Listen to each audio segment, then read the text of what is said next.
everyone, my name's Annette. You might know me on social media as Nettersplays. Well, today I'm going to talk to you about a gaming convention that I went to. And no, it was not Gen Con. Gen Con, if you're not familiar, is one of the biggest, actually it's the biggest gaming convention in all of North America. And I didn't plan it out right, so I wasn't able to go. But I did want to talk to you about HaitiCon. And HaitiCon is a small mini 2-day convention in the heart of San Francisco. And I did manage to go to that last month, but I didn't manage to talk about it. So I just kind of wanted to go over my general experience with that, what it actually provided, and what it actually did. It raised money pretty much for a nonprofit organization in Haiti.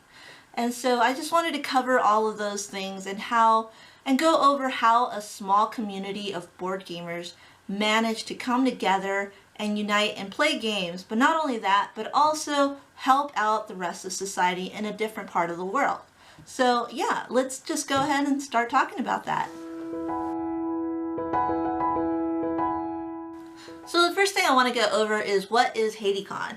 Now, HaitiCon is a small little mini convention in San Francisco. It started back in 2013, and what it provides pretty much is a small area, well, not so small, it was in a 4-story church, and on each floor there's about 10 rooms or so where everyone just play games, and they were pretty big rooms. And so it's a small little area where, a whole bunch of people can go. They raffle off prizes, they have game designers, both local and also world-renowned, and they kind of all come together, donate their time. There's a lot of volunteers, there's food there, there's an auction there. It's just a huge amount of just stuff to do if you're a gamer.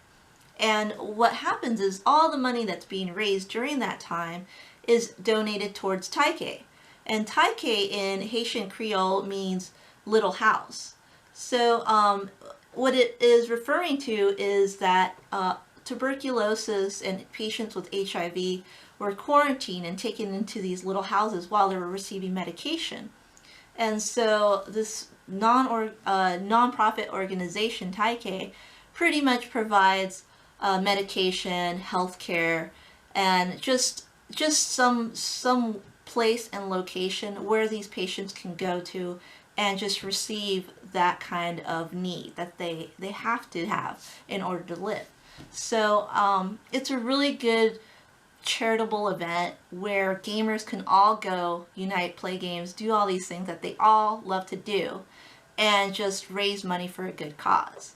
So I just wanted to just talk to you a little bit about that and just let you know all the information below will be below in the description, where you can see the organization and what HaitiCon is all about. But let's go on and move on with my experience and what I actually got out of that convention. So HaitiCon, even though it's a really small convention, it provided a lot of things for gamers to do.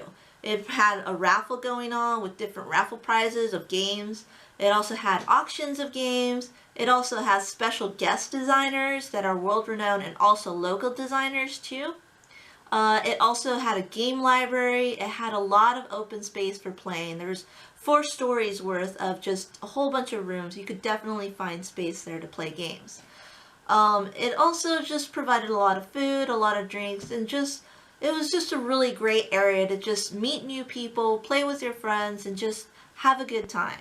So yeah, so let me talk about some of the things that I just mentioned too. So some of the famous designers that went out there were game designers like Tom Lehman and Ted Alspach and Luke Laurie, Eric Vogel, Jeremy Commander, and also Aaron Vanderbeek. He's a local designer. He's one of my friends that I recently met. But all these designers have published games and also are trying to publish games. So it's a great space to actually play test, either games that are in the works or right before publishing. It's just to get a game out. So yeah, I wanted to go ahead and tell you about my experience with Tom Lehman. And Tom Lehman is the one, of course, that created one of my favorite games, Race for the Galaxy.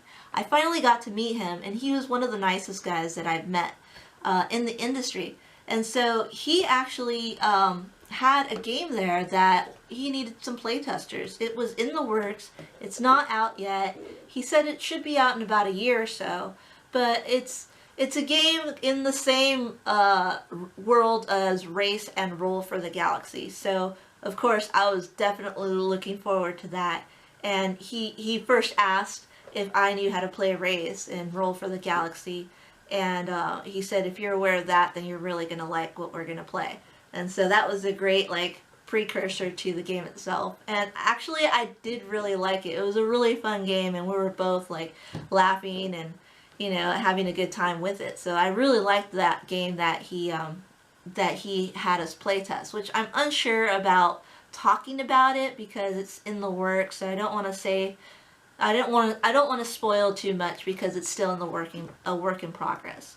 But I did manage to have him sign my box for Race for the Galaxy, and also I made him sign my favorite card, which is the Galactic Trendsetters card. So I had him sign it, his name right on there. So I was super stoked about that. He was nice enough to do that. So yeah, I also got to play Beyond Jupiter, which is a game from the Manhattan Energy Project, Energy Empire that I kickstarted. So the same designer that made that game, he's playtesting another game called Beyond Jupiter. And I managed to play that one too and playtest it, as well as another game from Eric Vogel, who is the designer for the Dresden Files board game. So I was able to play those games as well with the actual designers. So that was really interesting and a lot of fun too. It's a great way to learn how the game is supposed to be played and how the designer really thinks, and, you know, give them feedback if they're willing to take some of the feedback too. But a lot of these games were already fun and great. So I had a lot of good things to say. So yeah, that was one of the cool things about it. So another thing I wanted to talk to you about is the raffle games and the auction itself. And so we managed to get a whole bunch of raffle tickets, and it was all donated for a good cause in the first place. So I already spoke about these games too in my other vlog, so I'm going to go briefly over this. But Booze Barons was a game that Mitch, my partner, he actually won this game in the raffle, and he picked up this game because Jeremy Commander, he was there. He's a designer of this game, and he managed to sign it. And he also managed to provide some custom pieces of Mitch. So he actually put his face and his body into this game. So we thought that was really cool and funny. So it was one of the games that we managed to win during the raffle. And there was a whole bunch of games that was there that the designers themselves brought in for donations for the raffle, and also a whole bunch of just other gamers that brought in some of their old games and donated those for the raffle itself too.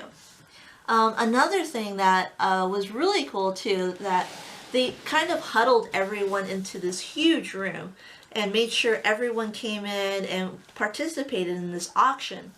And the auction went really fast. It was like a 30-minute auction, but they provided so many games, and some of the games themselves is just, they had games that were signed by the designers themselves that are out of print. There was just a lot of good games out there.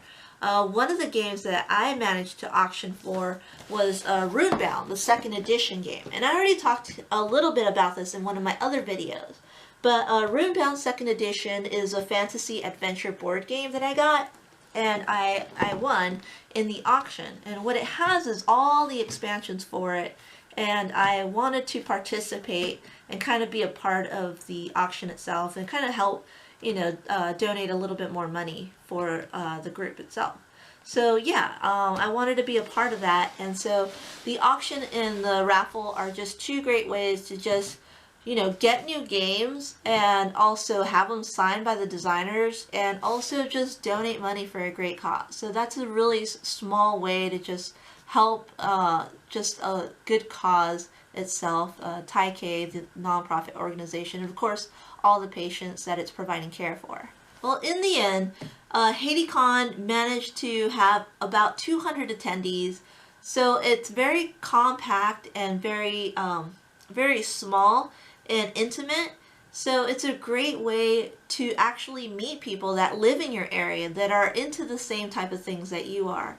It also provided a lot of werewolf, so if you're into werewolf in San Francisco and the area, I would highly suggest like going to HaitiCon next year because they have so many rooms just specifically for werewolf. And I know Bezier Games, they just came out with the new Werewolf Legacy game. So if you're into that kind of thing, that happened here at HaitiCon too. So I unfortunately am not, but I know a lot of people that are, and they might be interested in that kind of thing. So it's a great way to meet other people that are into the same type of things that you like too. And that being said, all these people united, all in all, they raised $12,000. So this is all going to Taipei, and it's just, in the end, it's just a great way to sit down, play games, meet new people, meet the designers themselves, get some games with these auctions and raffles, and just donate money for a great cause. So yeah, just if you have any form of conventions that you've been like this, yeah, just leave a comment below and just kind of, you know, share your experience and what other conventions are there that are like this. I'm not sure. This is the first one that I've been to that actually does a really great thing for our community. So yeah, I'd like to hear more things about that and see what else there is too, and how else other gamers can provide help for others. So yeah, thanks for watching, you guys. I'll post some pictures, but in the end, there's also some links down below where you can see the website where there's even more pictures of people actually playing games and the designers themselves. So yeah, thanks for watching, and all my information where you can follow me is at the end of this video and down below. Instagram, Twitter, Facebook, Meeple's included, Instagamers Network, and yeah, you can follow me anywhere you want. So thanks a lot for watching, and I'll see you next time. Bye.